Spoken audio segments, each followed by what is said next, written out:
Welcome to Pratap classes. दोस्तों, Pratap classes के YouTube channel पर आपका स्वागत है। तो आज है 10 जून 2022 और 10 जून 2022 के जितने भी इंडिया और वर्ल्ड के जो करंट अफेयर्स के क्वेश्चन बनते हैं तो आज उनका डिस्कशन करेंगे। पूरा वीडियो ध्यान से देखना और लास्ट में आपसे क्वेश्चन पूछूंगा जिसका जवाब आपको कमेंट बॉक्स में देना होगा। तो सभी विद्यार्थियों को गुड मॉर्निंग। स्टार्ट करते हैं आज टुडे मोस्ट इम्पॉर्टेंट क्वेश्चन 10 जून 2022। और जो भी विद्यार्थी हमारे इस चैनल पर नहीं है तो चैनल को सब्सक्राइब कर लें और इसके पास लगे बेल आइकन का घंटा दबा लें ताकि हम जैसे ही वीडियो अपलोड करें उसका नोटिफिकेशन आप तक पहुंच जाएगा। वीडियो लाइक और शेयर करते रहना। पीडीएफ आपको इसकी टेलीग्राम पर प्रताप क्लासेस सर्च करके वहां से आप डाउनलोड कर सकते हो और इस वीडियो के डिस्क्रिप्शन में भी टेलीग्राम का लिंक है, वहां जाकर भी इसकी पीडीएफ आप डाउनलोड कर सकते हो।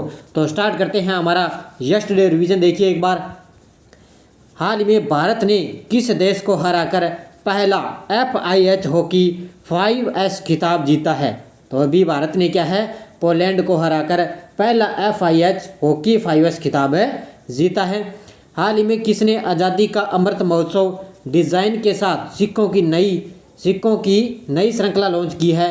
तो ये की है प्रधानमंत्री मोदी जी के द्वारा अमृत महोत्सव डिज़ाइन के साथ नए सिक्कों की एक नई श्रृंखला लॉन्च की है।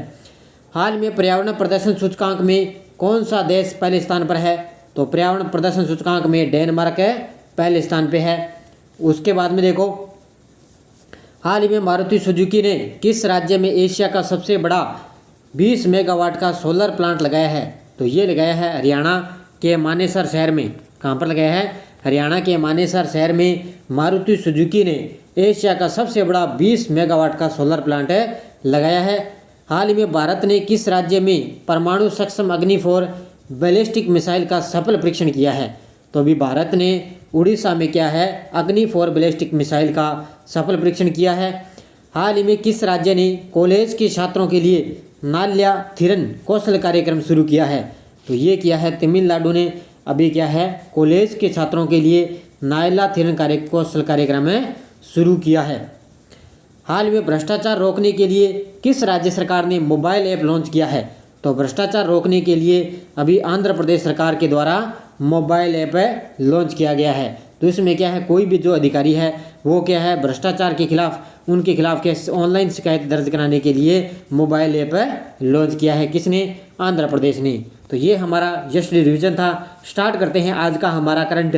तो पहला क्वेश्चन देखिए, आज के क्वेश्चन करंट के बड़े ही शानदार क्वेश्चन है। हाल ही में राष्ट्रपति चुनाव 2022 कब होंगे? तो अभी राष्ट्रपति चुनाव 2022 की घोषणा हो चुकी है। तो अभी हमारे मुख्य जो चुनाव आयुक्त हैं राजीव कुमार, उनके द्वारा राष्ट्रपति चुनाव 2022 की घोषणा की गई है। तो ये होंगे 18 जुलाई को। कब होंगे? 18 जुलाई को ये राष्ट्रपति के चुनाव होंगे और 21 जुलाई को इनका परिणाम आएगा। भी हमारे अब नए राष्ट्रपति कौन बनेंगे और 25 जुलाई को क्या है, वो नए राष्ट्रपति जो बनेंगे वो शपथ लेंगे। तो ध्यान रखना, 18 जुलाई को हमारे राष्ट्रपति चुनाव 2022 होंगे। देखो अब पूरी बातें आपको बता देता हूँ। मुख्य चुनाव आयुक्त अभी नए ये बने हैं राजीव कुमार। इन्होंने घोषणा की है कि भारत का अगला राष्ट्रपति चुनने के लिए चुनाव 18 जुलाई को होगा और परिणाम 21 जुलाई को घोषित किए जाएंगे। तो राष्ट्रपति रामनाथ कोविंद का कार्यकाल 24 जुलाई को समाप्त हो रहा है। तो इनका कार्यकाल है 24 जुलाई को समाप्त हो जाएगा और 25 जुलाई को नए राष्ट्रपति शपथ लेंगे। राष्ट्रपति चुनाव 2022 में कुल 4809 मतदाता इसमें मतदान करेंगे। तो ध्यान रखना, और 25 जुलाई को नए राष्ट्रपति शपथ लेंगे। अब चुनाव आयोग का गठन कब हुआ? 25 जनवरी 1950 को। और चुनाव आयोग मुख्यालय कहाँ पर है? नई दिल्ली में। और अभी नए मुख्य चुनाव आयुक्त बन चुके हैं राजीव कुमार और अभी राष्ट्रपति के लिए उनके लिए 18 जुलाई को ये चुनाव होंगे और हमारे नए राष्ट्रपति चुने जाएंगे। अगला देखो, हाल में किस राज्य में शीतल षष्ठी पर्व मनाया गया है? तो किस राज्य में मनाया गया है? ये मनाया गया उड़ीसा में। किस राज्य में? उड़ीसा में शीतल षष्ठी पर्व मनाया गया है। देखो मुख्य तथ्य, शीतल षष्ठी एक पवित्र हिंदू त्यौहार है जो उड़ीसा में मनाया जा रहा है। सप्ताह भर चलने वाले इस विशेष त्यौहार में भगवान शिव और देवी पार्वती के विवाह पर प्रकाश डाला गया है। तो ये जो उड़ीसा में त्यौहार मनाया गया शीतल षष्ठी, ये क्या है, भगवान शिव और देवी पार्वती के विवाह के ऊपर ये उत्सव बनाया जाता है। अब उड़ीसा के राज्यपाल कौन है? गणेशी लाल। और उड़ीसा के मुख्यमंत्री कौन है? नवीन पटनायक। अगला क्वेश्चन देखो, हाल ही में किस महिला खिलाड़ी ने अंतर्राष्ट्रीय क्रिकेट से संन्यास लेने की घोषणा की है? तो अभी ये राजस्थान की है मिताली राज। इन्होंने क्या है, अभी महिला खिलाड़ी हैं, ये अंतर्राष्ट्रीय क्रिकेट से संन्यास लेने की घोषणा की है। किसने? मिताली राज ने। देखो, जोधपुर राजस्थान की रहने वाली भारतीय महिला क्रिकेट टीम की कप्तान मिताली राज 39 वर्ष ने अंतर्राष्ट्रीय क्रिकेट के सभी प्रारूपों से संन्यास लेने की घोषणा की है। कहाँ की है ये? जोधपुर राजस्थान की। इससे पहले सितंबर 2019 में इन्होंने T20 अंतर्राष्ट्रीय से संन्यास ले लिया था। तो पहले 2019 में इन्होंने T20 से अंतर्राष्ट्रीय संन्यास ले लिया और भारत सरकार ने उन्हें क्रिकेट में उनकी उत्कृष्ट उपलब्धि के लिए 2021 में मेजर ध्यानचंद खेल रत्न पुरस्कार से इनको सम्मानित किया गया है। तो ये आपके लिए इंपॉर्टेंट हो सकता है भी। मिताली राज को 2021 में क्या है, मेजर ध्यानचंद खेल रत्न पुरस्कार से इनको सम्मानित किया गया है। किनको? मिताली राज को। अगला क्वेश्चन देखो, हाल में फोर्ब्स रियल टाइम अरबपतियों की सूची में भारत के सबसे अमीर आदमी के रूप में अव्वल कौन रहे हैं? तो ये रहे हैं मुकेश अंबानी। कौन रहे हैं? मुकेश अंबानी। अभी फोर्ब्स रियल टाइम अरबपतियों की सूची में भारत के सबसे अमीर आदमी कौन रहे हैं? मुकेश अंबानी। अगर आपसे दुनिया में पूछे भी कौन है अमीर आदमी, तो वो है एलोन मस्क। कौन है? एलोन मस्क है दुनिया में सबसे अमीर आदमी। और भारत के सबसे बड़े अमीर आदमी अब कौन बन चुके हैं? मुकेश अंबानी। उसके बाद में है गौतम अडानी। अब देखो मुख्य तथ्य, हाल में फोर्ब्स रियल टाइम अरबपति की सूची में घोषित की गई। इसमें दुनिया भर के सबसे अमीर व्यक्तियों की सूची में शामिल है। रिलायंस इंस्टीट्यूट लिमिटेड के अध्यक्ष और प्रबंध निदेशक मुकेश अंबानी और अंडानी समूह के अध्यक्ष है गौतम अडानी भी दुनिया के शीर्ष 10 अमीर व्यक्तियों की सूची में इनका स्थान है। तो ये क्या है, 10 टॉप लोगों में ये 2 भारतीय हैं और ये सबसे ऊपर चल रहे हैं। तो ध्यान रखना, भारत में आपसे पूछे तो मुकेश अंबानी सबसे टॉप पर हैं भारत में। अगला देखो, हाल ही में अमित शाह ने किस शहर में राष्ट्रीय जनजातीय अनुसंधान संस्थान के नए भवन का उद्घाटन किया है? तो ये कहाँ पर किया है? नई दिल्ली में। कहाँ पर है? अमित शाह ने नई दिल्ली में राष्ट्रीय जनजातीय अनुसंधान संस्थान के नए भवन का उद्घाटन किया है। केंद्रीय गृह और सहकारिता मंत्री अमित शाह ने नई दिल्ली में नवनिर्मित राष्ट्रीय जनजातीय अनुसंधान संस्थान का उद्घाटन किया है और इसे 10 करोड़ रुपए की लागत से इनको स्थापित किया जाएगा। तो ये ध्यान रखना, आप अच्छी तरह से याद रखना। अगला देखो, हाल ही में किसने SMBB साथी उत्सव पहल शुरू की है? हाल ही में किसने SMB साथी उत्सव पहल शुरू की है? तो ये की है व्हाट्सएप ने। किसने शुरू की है? व्हाट्सएप ने शुरू की है। देखो, व्हाट्सएप ने SMB साथी उत्सव पहल शुरू की है। इस उत्सव ने जयपुर के जोरी बाजार और बापू बाजार में एक पायलट के साथ पहले शुरू की है। किसने? व्हाट्सएप ने। इस उत्सव के द्वारा क्या है, जयपुर के जोहरी बाजार और बापू बाजार में एक पायलट के साथ इनको पहल ये शुरू की है। व्हाट्सएप की स्थापना कब हुई? 2009 में। और व्हाट्सएप के CEO कौन है? Will Cathcart. कौन है? व्हाट्सएप के CEO विल कैथकार्ट व्हाट्सएप में के CEO हैं वर्तमान में और इसकी स्थापना 2009 में हुई थी और व्हाट्सएप ने SMB साथी उत्सव पहले शुरू किया है। अगला क्वेश्चन देखो, हाल में कौन से भारतीय खिलाड़ी इंस्टाग्राम पर 200 मिलियन फॉलोअर्स तक पहुंचने वाले पहले भारतीय बने हैं? तो अभी सबसे ऊपर जो 200 मिलियन फॉलोअर्स तक पहुंचने वाले पहले भारतीय बन चुके हैं विराट कोहली। कौन बन चुके हैं? विराट कोहली। देखो मुख्य तथ्य, भारतीय क्रिकेट स्टार विराट कोहली ने सोशल मीडिया साइट इंस्टाग्राम पर 20 करोड़ फॉलोअर्स का आंकड़ा पार कर दिया है। इसके साथ ही वह इंस्टाग्राम पर 20 करोड़ फॉलोअर्स करने वाले पहले भारतीय बने चुके हैं। तो ये तीसरे नंबर पर ये पहुंच चुके हैं, भारतीय हैं ये। पहले स्थान पर है क्रिस्टियानो रोनाल्डो और दूसरे स्थान पे है लियोनेल मेसी और तीसरे स्थान पे आपसे पूछे तो कौन है? विराट कोहली। ये तीसरे स्थान पर है और पहले भारतीय कौन बन चुके हैं? विराट कोहली। और 2 ये है, पहले स्थान पे इंस्टाग्राम पे क्रिस्टियानो रोनाल्डो और 2 नंबर पे है लियोनेल मेसी। अगला क्वेश्चन देखो, हाल ही में किस राज्य के मुख्यमंत्री ने बीच विजिल ऐप लॉन्च किया है? किस राज्य के मुख्यमंत्री ने बीच विजिल ऐप लॉन्च किया है? ये किया है गोवा के मुख्यमंत्री ने। किसने किया है? गोवा के मुख्यमंत्री ने। गोवा के मुख्यमंत्री प्रमोद सावंत ने बीच विजिल ऐप लॉन्च किया है जो सूचना प्रौद्योगिकी क्षेत्र और पर्यटन क्षेत्र के बीच का एक सहयोग है।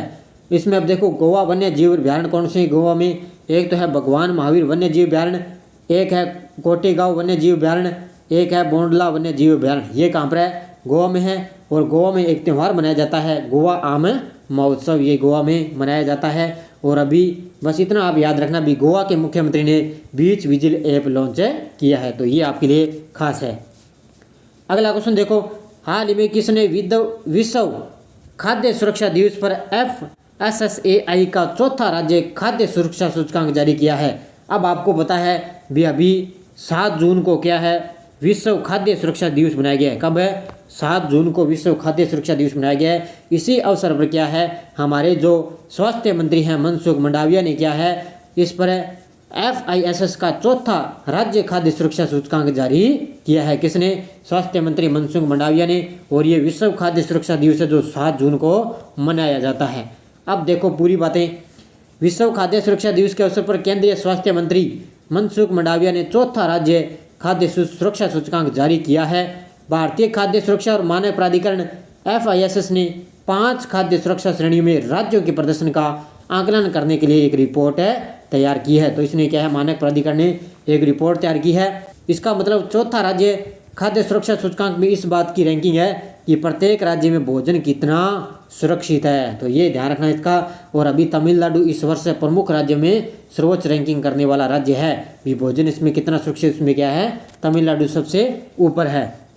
अगला क्वेश्चन देखो, हाल ही में आलोक कुमार चौधरी ने किस बैंक के MD के रूप में नियुक्त हुए हैं? तो ये हुए हैं SBI के। अभी आलोक कुमार चौधरी SBI बैंक के नए MD के रूप में इन्हें नियुक्ति पर कार्यभार इन्होंने संभाला है।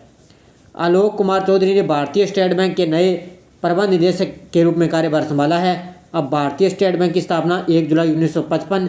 भारतीय स्टेट बैंक का मुख्यालय मुंबई में। भारतीय स्टेट बैंक के अध्यक्ष कौन है? दिनेश कुमार खारा इसके अध्यक्ष हैं। और अभी MD के रूप में कार्यभार संभाला है आलोक कुमार चौधरी ने। अगला क्वेश्चन देखो, हाल ही में विश्व बैंक ने भारत के सकल घरेलू उत्पाद का अनुमान घटाकर कितने प्रतिशत किया है? तो कितने प्रतिशत कर दिया है? ये कर दिया है 7.5%। कितना? 7.5%। देखो, विश्व बैंक ने चालू वित्त वर्ष के लिए भारत के विकास के अनुमानों को घटाकर 7.5% कर दिया, जो इसके पिछले 8.7% के अनुमान से 1.2% अंक कम है। तो पहले 8.7% अनुमान लगाया, लेकिन अब इसके अनुमान को घटाकर 7.5% कर दिया। किसने? विश्व बैंक ने। अब विश्व बैंक का गठन कब हुआ? जुलाई 1944।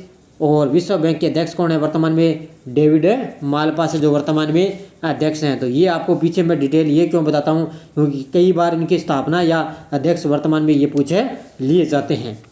अब देखो पिछले वीडियो का क्वेश्चन है, हाल ही में French open tennis grand slam 2022 का खिताब किसने जीता है? तो ये जीता है राफेल नडाल ने। और सभी विद्यार्थियों ने बड़े शानदार जवाब दिए। सभी विद्यार्थियों को हार्दिक शुभकामनाएं तहे दिल से। अब देखो आगे क्वेश्चन फॉर यू कल के लिए, हाल में किस राज्य सरकार ने राजीव गांधी खेल रत्न पुरस्कार की शुरुआत की है? तो राजस्थान, गुजरात, हरियाणा, उत्तर प्रदेश। और ये मुझे सारे विद्यार्थी इसका जवाब देंगे भी इनके खेल की शुरुआत है, ग्रामीण खेल ओलंपिक कब से शुरू होंगे? इनका जवाब भी आपको कमेंट बॉक्स में देना है। अब देखो आगे नेक्स्ट डोज क्या थी। दक्षिण अमेरिका महाद्वीप की सर्वोच्च पर्वत शिखर कौन सा है? माउंट एंकाकागुआ। कौन सा है? दक्षिण अमेरिका का माउंट एंकाकागुआ। अफ्रीका महाद्वीप का है माउंट किलिमंजारो। अफ्रीका महाद्वीप का माउंट किलिमंजारो। एशिया महाद्वीप का है माउंट एवरेस्ट। ये ध्यान रखना, अच्छी तरह से पढ़ लेना, किसी भी महाद्वीप की पूछी जा सकती है। ऑस्ट्रेलिया महाद्वीप का है माउंट क्योस्कू। और यूरोप महाद्वीप का है माउंट एलब्रूस। तो इन पांचों के पांचों बड़े ही क्वेश्चन शानदार थे। सभी विद्यार्थियों ने बड़े शानदार जवाब दिए। अब देखो आगे नेक्स्ट डोज क्या है। विश्व का सबसे व्यस्ततम बंदरगाह माना जाता है ग्वादर बतन किस देश में है? हबन टोटो बंदरगाह कहाँ पर स्थित है? सर्वाधिक संख्या में स्थलरुद्ध देश किस महाद्वीप में है? और मसवावा बंदरगाह किस देश में स्थित है? इन पांचों के जवाब आपको कमेंट बॉक्स में देना है। और जाते जाते वीडियो को लाइक शेयर कर देना। लगातार आपको मेरी डेली 6:30 पर आपको मेरी लाइव क्लास मिलती है डेली इंडिया करंट की। और शाम 8 बजे आपको डेली एक दिन छोड़कर राजस्थान जीके और एक दिन मेरी वर्ल्ड ज्योग्राफी की क्लास मिलती है। और जिस विद्यार्थी ने अब तक हमारी राजस्थान और इंडिया करंट अफेयर्स की PDF नहीं खरीदी है तो 8239355343 ये मेरा नंबर है। इस नंबर पे आपको पेटीएम फ़ोनपे की सुविधा है और आपको 50 रुपये पे करने हैं। आपको राजस्थान और इंडिया करंट अफेयर्स की PDF मिल जाएगी। 8239355343 ये मेरा नंबर है। तो इस नंबर पर मुझे कांटेक्ट करके आप व्हाट्सएप के माध्यम से PDF ले सकते हो। तो धन्यवाद दोस्तों। जय हिंद, जय भारत।